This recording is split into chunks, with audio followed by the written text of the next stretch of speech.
7 times in 3 days. Yeah, that's how many times the HOA president called 911 on me. And before you roll your eyes, no, it wasn't over noise or parties or some wild animal running loose. She dialed the cops because of the color of my brand new Mercedes. I mean, imagine that my crime was having the audacity to own a car in a particular shade of green. For 72 hours, Deborah Mitchell, queen of the Karens, treated my Mercedes like it was some kind of public threat, barking about illegal colors and threatening to have me evicted like I'd parked a UFO in my driveway. You think I'm exaggerating? Buddy cops kept showing up, neighbors started picking sides, and it felt like the whole block was waiting for the world's dumbest reality show to unfold. But let me tell you, there's a twist to all this.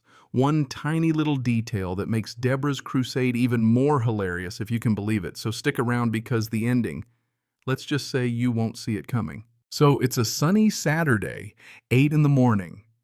I pull my new S-Class into the garage at 4285 Maple Drive, just soaking up the morning light glinting off that perfect no-end green paint. Seriously, it looks so good I was cracking myself up just looking at it. I'd only moved into Willowbrook Estates 2 months back, fresh off a big promotion at Pinnacle Property Management. The place seemed perfect, tree-lined streets, neighbors who actually waved lawns so neat you'd think they were trimmed with tweezers. As I'm parking, Tom Bradley, my neighbor.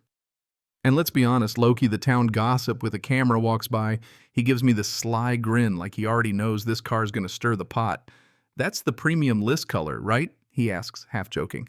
"Yep, code MSB4285.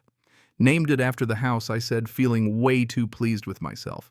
15 minutes later, doorbell rings like the house is on fire. I peek through the camera and oh boy, there's Deborah in hot pink yoga gear, clipboard at the ready, squinting at my car like it's radioactive.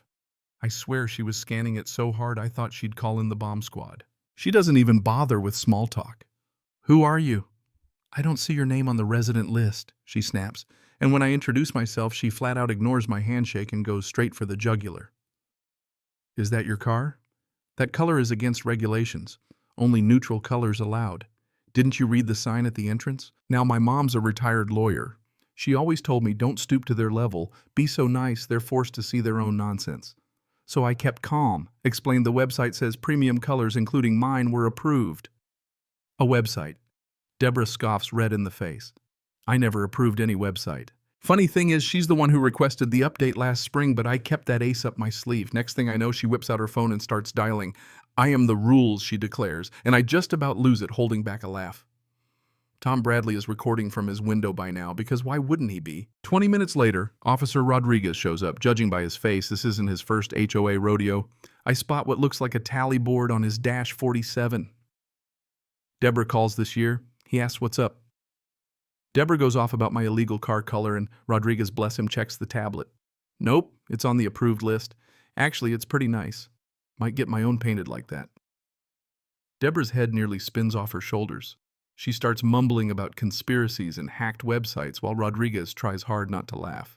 I finally tell him I work for Pinnacle, the company that manages our HOA, and Deborah's face goes pale.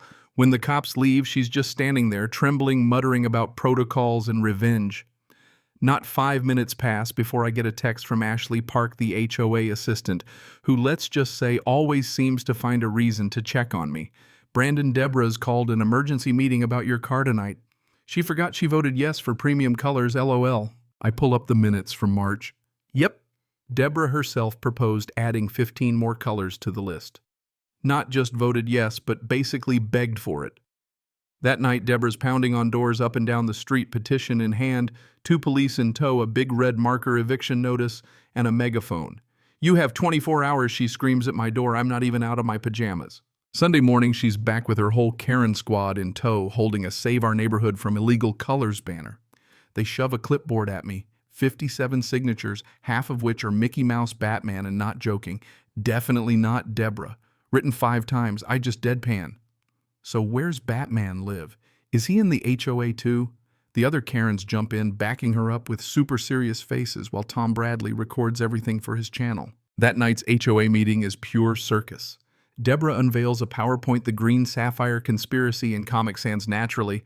She starts railing about my car destroying neighborhood values while Ashley tries not to snort, laughing in the back. Deborah's about to reach the peak of her rant when Ashley quietly projects the March email on the screen. Deborah on record, raving about no and green.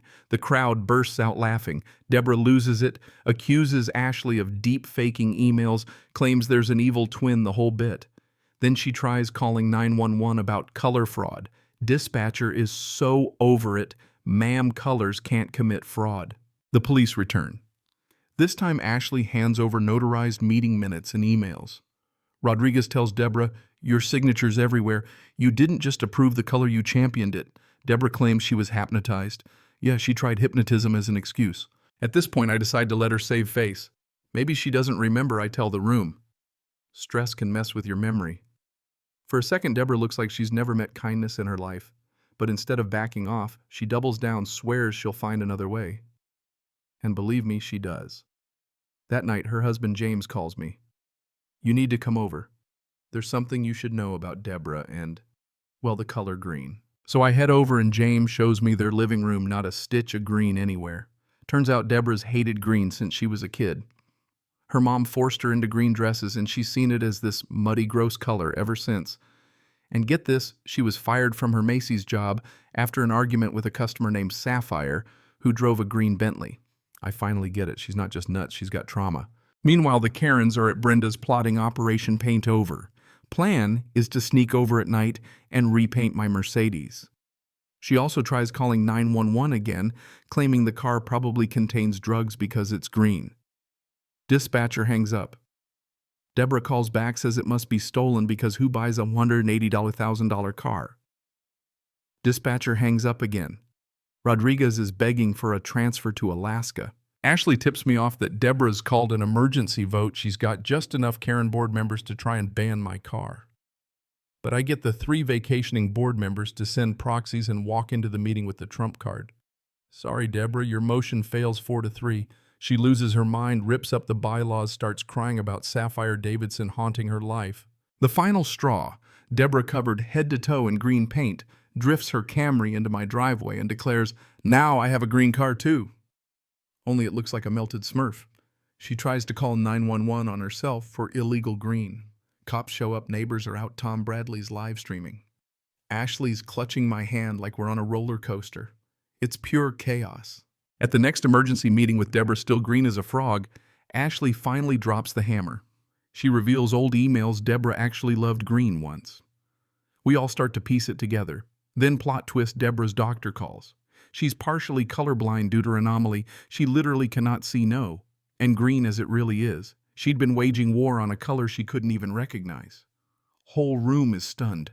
Deborah breaks down, apologizes to everyone she's terrorized, and tries on a pair of color-correcting glasses for the first time.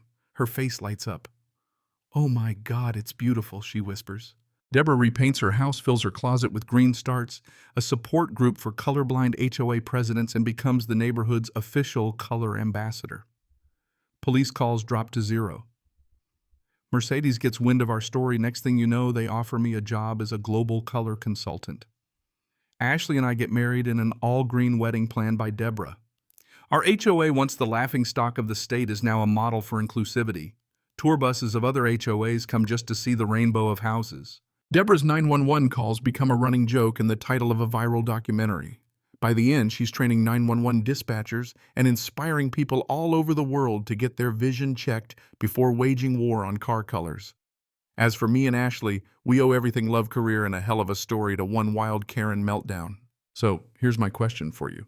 If you found out your neighbor's wildest tantrum was because of something they couldn't even see, would you still be mad? Or would you laugh, let it go, and maybe paint your car green in their honor? Let me know what you think. Is this justice, or just another day in HOA paradise?